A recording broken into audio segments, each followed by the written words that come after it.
Welcome to our channel. Today we how to create a custom print shop with Vistaprint, full guide step by step clearly. To create a custom print shop with Vistaprint, start by visiting the Vistaprint website. Create an account if you don't already have one. Once logged in, navigate to the products section to explore. Choose the type of products you wish to sell, such as business cards, flyers, or custom merchandise. Select a specific product category that aligns with your intended offerings. Click on the product to see the customization options available. Pick a template that resonates with your brand style or choose to start from scratch. Utilize the design tools to add your logo, text, and any images relevant to your print shop.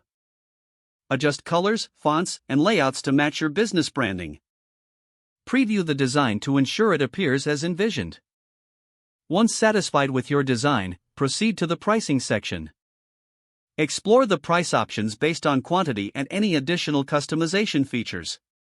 Consider setting competitive prices if you plan to resell these products. After finalizing your choices, add the selected items to your cart. Review your cart to confirm that all items are correct and as per your expectations.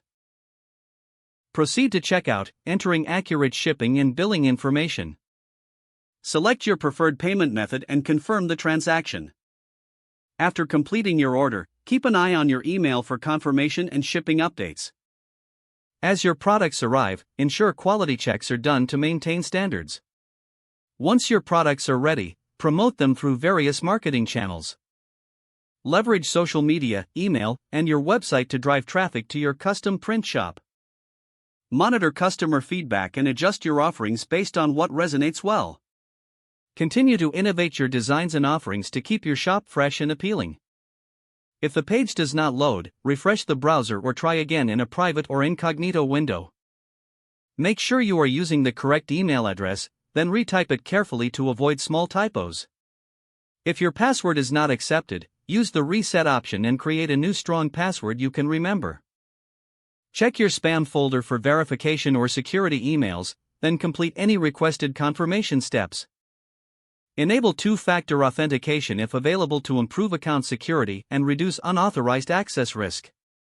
Don't forget to like this video and subscribe to our channel for more step-by-step tech guides.